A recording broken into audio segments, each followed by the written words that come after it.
ဘဲမှာရင်တော့ငဲလေးလိုက်တာမှန်လားလွေးတော့မယ်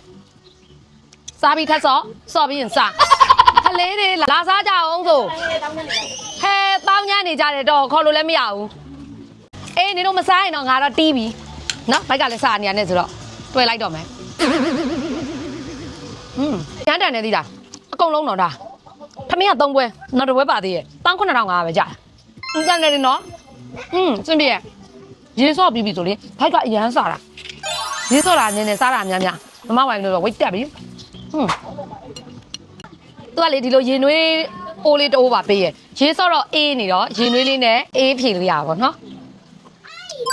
လက်ဖက်တုပ်ကကြတော့ဒီတက်မှာရင်လက်ဖက်တုပ်ပေးရထင်းတယ်တခါလေလက်ဖက်တုပ်ကချပြီးသားဘာပဲဖြစ်ဖြစ်ကွယ်သိလားမမဝိုင်တို့လေးစထွက်လာတော့ကလေသလားဟိုဓာန်ပေါက်တွေပဲဝယ်ထည့်လာမလားချက်စီထမင်းပဲထည့်လာမလားစဉ်းစားနေမလို့ဈေးတက်တာတယ်မမထည့်မလားနဲ့ခလေးပြပြင်းအောင်နဲ့ဆိုတော့လေသိလားအစားတောက်တွေကလေဒီမှာပဲဝယ်စားလိုက်ဈေးလဲတက်တာတယ်ပေါ့နော်တောက်ကြော်လေးနဲ့လွှဲလိုက်မယ်အဲ့ကိုပဲ